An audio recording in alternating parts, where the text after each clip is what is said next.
څوک چې په یو لوښي کې اوبه راوالي او په هغه اوبو باندې اودس وکړي او لږې اوبه پکې پرېږدي نو دا کمې لږې اوبه چې تاسو پرېښودي دي د دې اوبو څښلو څه پیدې دي نو ډېرې ناشنا پیدې دي. ویډیو تر اخره پورې ګورئ انشاءالله چې دا پیدې تاسو واورئ نو تاسو به په خپله باندې مجبوره شئ چې دغه اوبه به تاسو روزانه څښئ. نو اولنۍ د ټولو نه غټه فایده دا ده چې کم د حدیثونو په کتابونو کې ذکر شوي ده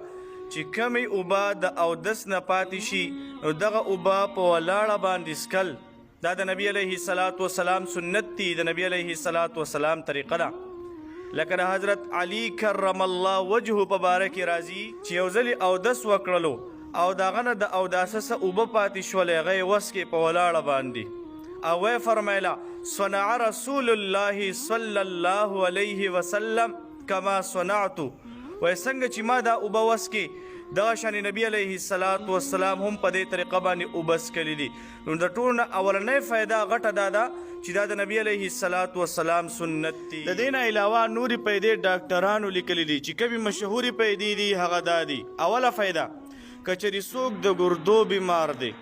او هغه دا اوبه وڅښلې په ولاړه باندې چې کومې اوبه د اوداسه نه پاتې شوي وي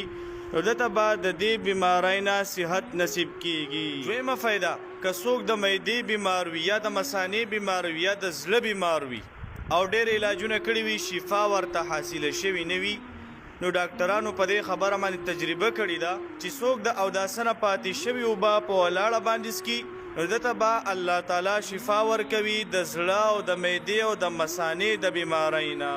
درېیمه فایده دا ده که دا اوبه یو داسې بیمار وڅکي چې هغه ته د تشو متیازو نه وروسته قطرات راځي. نن سبا دا بیماری ډېره زیاته عامه شوې ده نو دته به هم الله تعالی د دې په برکت سره شفا نصیب کوي. څلورمه فایده دا ده چې کم خلک د ناجایزه شهواتو په ذریعې سره په ګناهونو کې مبتلا کېږي په قسمه قسم ګناهونو کې نو دې اوبو په ذریعې سره به دغه انسان ناجایزه شهوات ختمي. نو د نبي علیه الصلاة والسلام په دې سنت باندې عمل خامخا وکړئ په دې نیت باندې نه چې ماته د دنیا پیدې حاصل شي بلکې په دې نیت باندې وکړئ چې دا عمل نبی علیه الصلاة والسلام کړی دی انشاءالله په دې باندې به تاته د دنیا د پیدې هم حاصلېږي او د آخرت پیدې هم حاصلېږي. دعاګانې کوئ دعاګانې به کوو که ویډیو مو خوښ وي نو دا ویډیو د ثواب په نیت باندې ډېره شیر کړئ چې هر چاته دا پته ولګېږي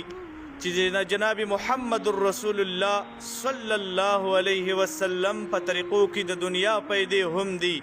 او د آخرت پیدې هم دي. وآخر دعوانا ان الحمد لله رب العالمين. السلام علیکم ورحمة الله وبرکاته.